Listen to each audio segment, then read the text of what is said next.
Every time you and I stand in front of Allah, it's not just because we worship Allah. It's not just because we only believe in one God. That is also an acknowledgement that we fear no one but Allah, that we bow before no one but Allah, that we humble ourselves before no one but Allah. When every salah is a reminder that there is nothing else, no political circumstance, no rhetoric, no media, there is no bias against this, no crimes that are taking place that will instill the fear of anyone other than Allah in our hearts. That is an acknowledgement every time you and I stand in prayer. فَلَا تَخَافُوهُمْ وَخَافُونِي إِن كُنتُم مُؤْمِنِينَ وَلَا يَحْزُنْكَ الَّذِينَ يُسَارِعُونَ فِي الْكُفْرِ. Allah is not done.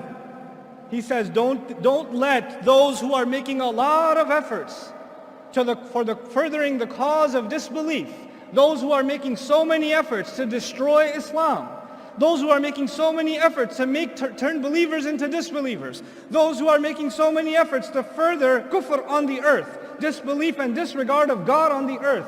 They make a lot of efforts. They have a lot of money. They have a lot of resources. They have a lot of tools. Don't let all of their efforts ever worry you. لا يحزنك الذين يسارعون في الكفر. This is a principle of the Quran. We have forgotten this principle. Ustad Nouman, have you seen what they're doing on this website? Do you know this video that they made? Do you know what they said on CNN? Do you know what they said on Fox? Why don't you just recite لا يحزنك الذين يسارعون في الكفر? Don't let their efforts and their schemes and their propaganda ever worry you.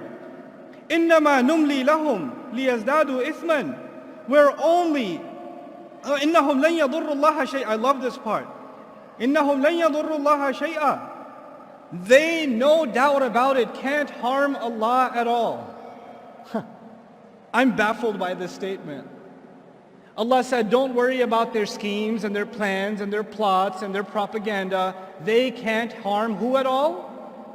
They can't harm Allah at all. I'm not worried about them harming Allah. I was actually kind of worried about them harming me. So I was expecting Allah will say, don't worry about their schemes. They won't harm you. But Allah says what instead? Don't worry about their schemes. They can't harm Allah. Why is that? Because Allah is our protection. It's like Allah is our shield. And they can't do anything about this shield. So you're safe because you're with Allah. You're with Allah. They can't harm Allah. So you have nothing to worry about. لَإِنَّهُمْ لَن يَضُرُّوا اللَّهَ شَيْئًا. Then why is Allah giving them this opportunity to scheme and plot and further their cause and make things more and more difficult for the believers? يُرِيدُ اللَّهُ أَلَّا يَجْعَلَ لَهُمْ حَظًّا فِي الْآخِرَةِ. Allah wants that they get nothing, not even a little bit of the akhirah. Meaning there are people that are evil and they want to continue to do more evil and undermine and continue the path of injustice and oppression. Allah says, I'd like to let you dig your hole a little deeper because that little good you have left in you don't even deserve it. Let you do your evil. Why are people so evil? Because Allah's punishment to them is He let them have it. You want to go this way? Go ahead. Go ahead. وَلَهُمْ عَذَابٌ عَظِيمٌ. They have great punishment standing before them. Instead of being afraid of them, the Quran makes us feel sorry for them. They're digging their own hole. إِنَّ الَّذِينَ اشْتَرَوُا الْكُفْرَ بِالْإِيمَانِ. Now listen to this part. Then he turns his attention to within our own ranks. There are those who sold their belief with disbelief.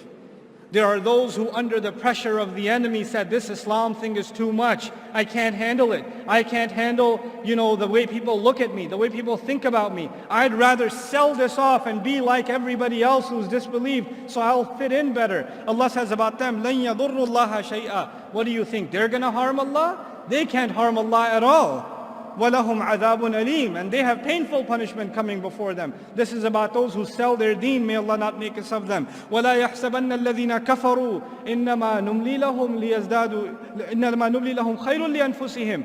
Don't allow the disbelievers, the enemies of Allah's deen, don't allow the vicious enemies of the Prophet ﷺ to ever think. Don't you dare think about them that the stuff that they do is good for them. The extension Allah has given them is good for them. I'd like to give you an analogy here so it'll help you understand what's happening in this ayah. You have a rabid dog, a crazy dog who goes and bites whatever. And then somebody says, why don't you just put it on a leash? And what Allah does is He puts this dog on, like you could say, 1,000-foot leash. It's a really long leash. The thing is, for 999 feet, this dog thinks that it's running free. Doesn't it? If you put it on a 1-foot leash, it can't move. But if you put it on a 1,000-foot leash, it's going to run around and never feel like a choke. But Allah says, I only extend for them, release them, give them more room. You want to do evil stuff? You want to do kufr stuff? Go ahead, do more. Try to hurt the cause of Islam more. Propagate lies against Allah's Prophet more. Say vicious things about the Quran more. Go ahead, go ahead, go ahead. Because that same dog, when it's running full speed and it hits foot 1,000, what happens to him? He gets choked, doesn't he? And that choke is way harder when he's running full speed than it would have been if it was 1 foot long. That's the plan Allah has for them. Let them dig their hole. Let them choke themselves. إِنَّمَا نُمْلِي لَهُمْ لِيَزْدَادُوا إِثْمًا. We only give them extension so they can earn more sins. وَلَهُمْ عَذَابٌ مُهِينٌ الْجَزَاءُ مِنْ جِنْسِ الْعَمَلِ كَمَا يُقَالُ. Allah says, and they will have humiliating punishment. Why did Allah say they have humiliating punishment?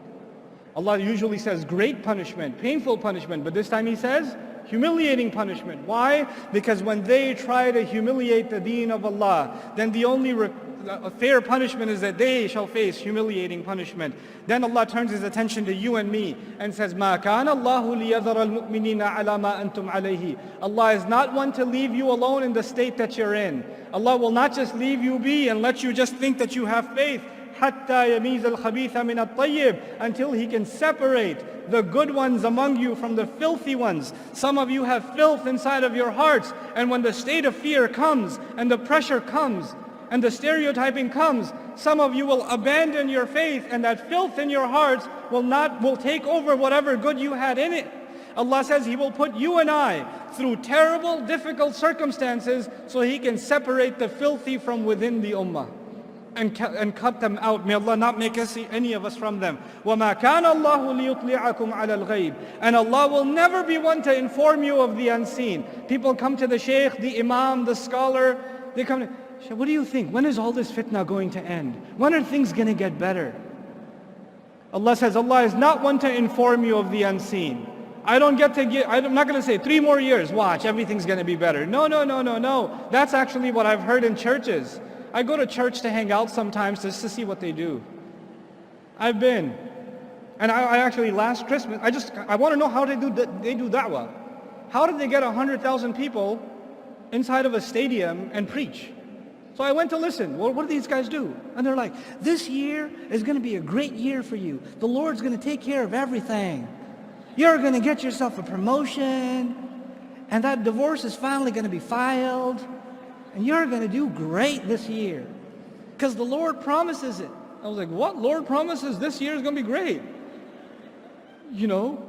We don't have that in Islam. Like, is this year going to be better than next? When is Allah going to finish this fitna? Or when are things going to get better? Allah told us very clearly, so we're not deluded and we don't even ask that question. Allah will never be one to tell you what's going to happen in the unseen. And the future of the ummah is in the unseen. وَلَكِنَّ اللَّهَ يَجْتَبِي مِنْ رُسُلِهِ مَنْ يَشَاءُ. However, Allah does select from His messengers whoever He wants. Meaning Allah chose His messenger and decided to tell him what you need to know. Focus on what Allah told you and not what Allah did not tell you.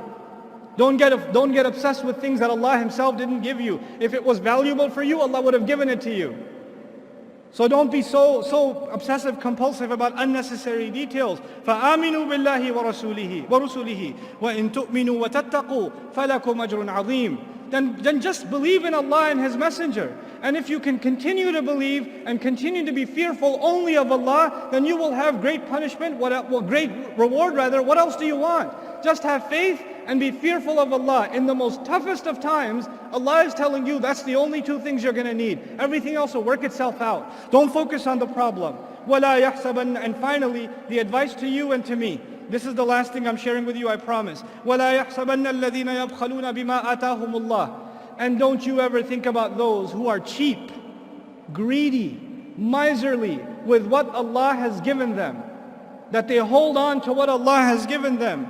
Min fadli, from His own favor. They didn't earn it. That's a favor of Allah on them. Huwa khayran lahum. That's good for them to hold on to their wealth. This is the time.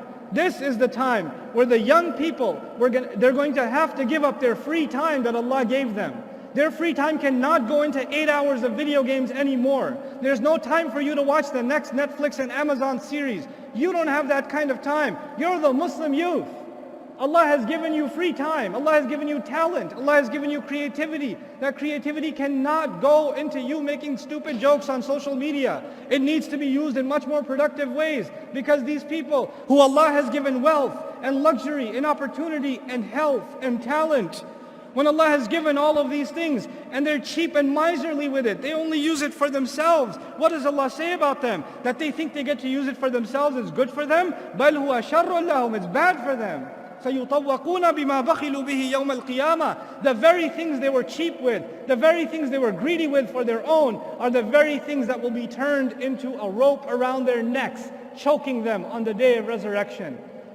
That time, that ni'mah, that rizq that Allah gave you, that you didn't put to the right cause, is going to come and choke you on the day of resurrection. May Allah not make us of them. وَلِلَّهِ مِيرَاثُ السَّمَاوَاتِ وَالْأَرْضِ. Man, what a thing to say. Allah alone owns the entire inheritance of the skies and the earth. What in the world is inheritance doing here? Allah is reminding you and me, whatever you own, whatever I own, whatever I enjoy in this life, I'm not going to get to keep it. At the end of the day, I'm going to be in the ground and somebody else will be driving my car. I'm going to be in the ground and somebody else will be wearing my clothes. And by the way, they won't be driving it for that long either. They're going to be in the ground too. Somebody else will be living in that house 100 years from now. Somebody else is going to be, eating the fruit of that tree that I have in my backyard. It's not going to be mine. And at the end of it all of it will be given in inheritance back to Allah. It's Allah's. Because everybody will be gone. Understand the temporal nature of the material world. Do not become materialistic in your goals, in your aspirations. Things Allah Azza wa Jalla is offering us in a time of great fitna, the only thing to worry about is what you will earn with Allah. Put your efforts in this world. Excel. Do your very best. But then again, if that's all you want to do for this life, then that is what is exactly choking you. It's going to choke you. It's going to destroy you. Our deen is so beautiful, such a balance between what we want in the next life and what we get in this life. It merges the two of them. We're not just people of akhirah and we're not just people of dunya. We're people of Rabbana atina fid dunya hasana wa fil akhirati hasana. وَقِنَا عَذَابَ النَّارِ. And so Allah Azza wa Jalla concludes, as I conclude in this passage, وَاللَّهُ بِمَا تَعْمَلُونَ خَبِيرٌ. And Allah has full news and full account and a full perspective on everything that you're doing. And that's a comment to the ummah. I know what you're doing. I know what you're doing when you've been hit with injury. I know whether or not you are becoming people of Jannah. I sincerely remind myself and I remind all of you that this Quran is a living document. It's a living book. It will inspire, it will empower, sometimes it will scare, sometimes it will set you straight and calibrate you. It is not a drug. Like, in modern philosophy, religion is the opiate of the masses. So you turn to religion to feel better about yourself. Yes, the book of Allah will make you feel better about yourself. But sometimes you just need to get a slap in the face and get set out straight. And the book of Allah will give you that too. It'll give you what you need, because Allah is your Rabb. He's your master. He doesn't have to cater his message to what might make you feel better. He'll cater the message to what you need, what your heart needs. And this time Allah is basically telling the ummah, in the middle of this crisis, grow a spine, get strong. Don't be afraid of anybody else. Prove yourself to Allah, and none of the efforts you do will go unacknowledged. May Allah Azza wa Jal make us a courageous ummah and make the young people that are no doubt going through trials that I as a youth in America did not go through. Their trials are much harder than mine were. May Allah Azza wa Jal make them a source of confidence and a revival of this faith for the ummah around the world, really around the world. I make so much dua for the youth in America, the Muslim youth in America, that they are the light by which there will be nur spreading all over this ummah. And so many of them are sitting in this audience. My du'as are with you, my prayers are with you. I'm so very proud of you. So what if you've made mistakes in the past? So what if you haven't realized your potential in the past? That's okay. You're still breathing, which means Allah still has hope in you. If you were a lost cause, you wouldn't be breathing anymore. The fact that Allah has given you life is because Allah expects things from you. It's a new day, it's a new beginning, and let us prove ourselves before Allah Azza wa Jal and show Him what goodness we can bring into this world. Barakallahu li wa lakum. Assalamu alaikum wa rahmatullahi wa barakatuh.